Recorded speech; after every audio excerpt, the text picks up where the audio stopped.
Olá! Hoje vamos falar de um tema fascinante e, ao mesmo tempo, um pouco assustador em cibersegurança: o escalonamento de privilégios. Sabe, é aquele momento crítico em que um pequeno deslize, uma pequena invasão, se transforma num desastre completo. E a pergunta é mesmo essa: como é que uma falha pequena, quase insignificante, pode levar a um desastre total? Porque pensem bem, um atacante raramente fica satisfeito com o primeiro acesso que consegue. O objetivo é sempre mais, é ir além, é transformar aquele passe de visitante inicial num controle total, administrativo. E é esse processo, passo a passo, que vamos desvendar aqui. Ok, então vamos lá a isto. A melhor analogia que podemos usar, imaginem que um sistema informático é um prédio enorme, super seguro. O primeiro acesso que o invasor consegue é, vá lá, um passe de visitante. Dá para entrar na recepção, talvez ir à casa de banho, mas pouco mais. O verdadeiro objetivo, o grande prémio, é conseguir a chave mestra, aquela que abre todas as portas. E é isso, no fundo, a definição disto tudo. O escalonamento de privilégios é precisamente esse processo, passar de um acesso super limitado para o controlo total do sistema. Porque, com esses privilégios elevados, o atacante faz o que quer. Muda configurações, desliga sistemas de segurança, passeia pela rede à vontade. É por isso que perceber como isto funciona é absolutamente crucial, não só para quem ataca, mas, mais importante ainda, para quem defende. Vamos então ao primeiro caminho para obter essa chave mestra. E este é, digamos, o mais direto e brutal. É atacar o coração do sistema operativo, o seu núcleo, o chamado kernel. Usando a nossa analogia do prédio, isto seria o equivalente a dinamitar as fundações. Para percebermos como este ataque funciona, temos de entender uma coisa fundamental. A maior parte do tempo, os programas que usamos correm no que se chama espaço do utilizador. É uma zona segura com acesso limitado. Mas, por baixo de tudo isso, está o kernel. O kernel é o chefe de tudo, o centro de comando com poder absoluto. O sonho de qualquer atacante, é claro, é encontrar uma maneira de saltar esta barreira do espaço do utilizador e cair direitinho dentro do kernel. E é exatamente isso que uma exploração do kernel faz. Encontra uma falha, uma vulnerabilidade no próprio núcleo do sistema e de repente todas as restrições desaparecem. Concede-se instantaneamente o privilégio mais alto possível, o famoso root. E a parte mais assustadora é que é muito, mas muito difícil de detectar. O invasor passa a estar a operar ao mesmo nível que as defesas do sistema. É como se o ladrão se tornasse o chefe da segurança. Isto não é só teoria, atenção. Olhem para um caso bem famoso, o Dirty Cow. Foi uma vulnerabilidade no kernel do Linux que permitia a um atacante explorar o que se chama uma condição de corrida. Basicamente uma falha de timing na forma como a memória era gerida. Isto permitia-lhe reescrever ficheiros que deviam estar protegidos. O resultado? Simples, devastador.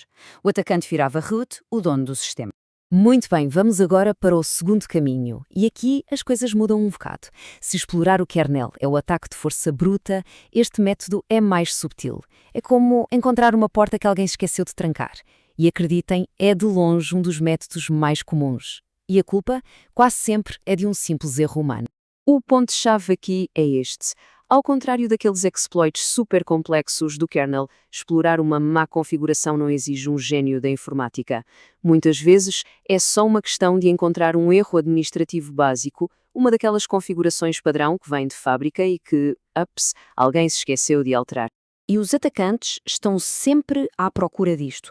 Olhem para estes exemplos clássicos. Permissões de ficheiros mal definidas que de repente deixam ler ficheiros de senhas, pastas onde toda a gente pode escrever e, claro, substituir programas legítimos por maliciosos ou serviços que estão a correr com muito mais poder do que o necessário. Cada um destes erros é literalmente uma porta aberta à espera de ser usado. Então, como é que nos defendemos disto? A palavra de ordem é vigilância. Constante. Significa fazer auditorias regulares, com ferramentas próprias para isso, aplicar guias de segurança para fortalecer o sistema e, acima de tudo, seguir religiosamente o princípio do menor privilégio.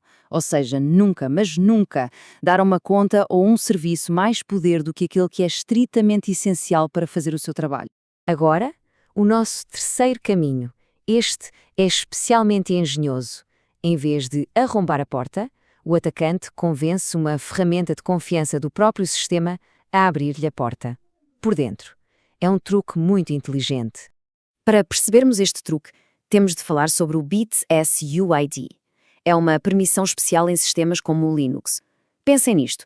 Quando alguém quer mudar a sua própria password, o programa que faz isso precisa, por um instante, de tocar em ficheiros de sistema que são protegidos.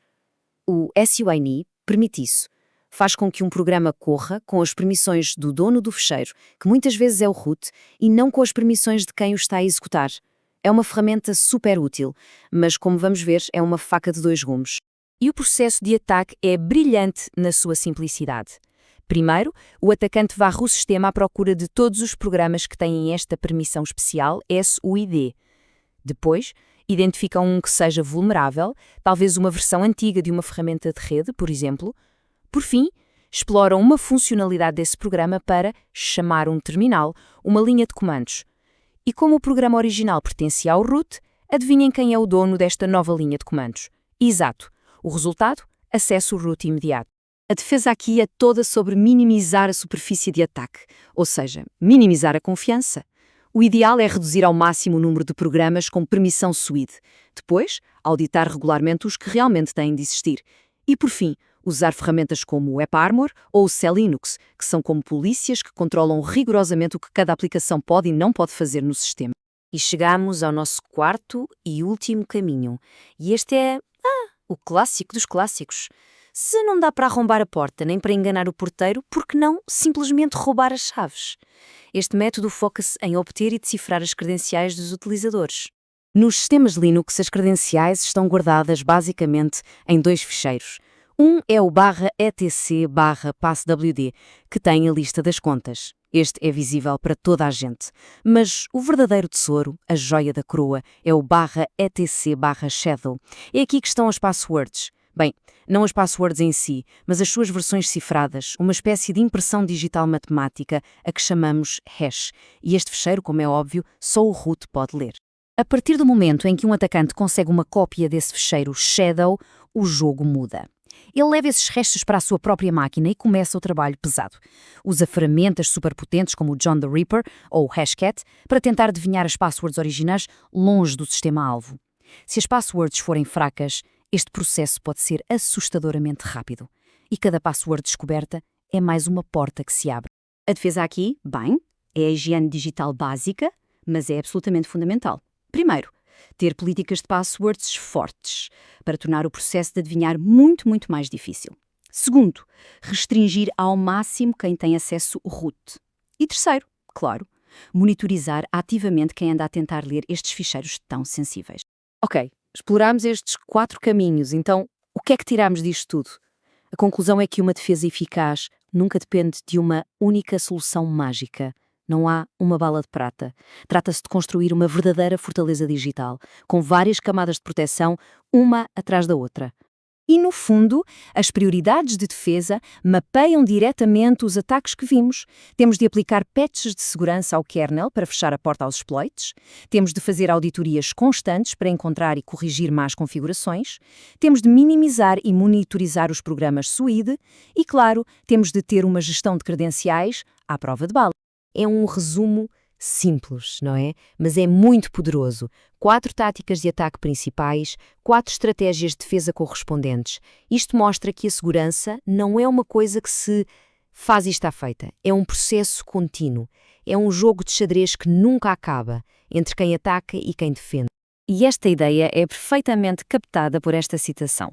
A segurança não é ter um cadeado perfeito, mas sim uma série de muros que juntos criam uma fortaleza. E faz todo o sentido, certo? Não vale de nada ter a porta mais forte do mundo se deixarmos a janela do resto do chão aberta. O objetivo é esse mesmo, criar obstáculos, barreiras, uma após a outra, que juntas tornem a vida do atacante exponencialmente mais difícil. E para terminar, fica esta pergunta para reflexão. Em qualquer sistema, a questão nunca é será que existem vulnerabilidades? A questão é quão bem protegidas estão elas? A porta da frente pode estar bem trancada, parecer impenetrável, mas será que algures lá dentro não está uma chave mestra à espera de ser encontrada por alguém que conhece exatamente estes caminhos?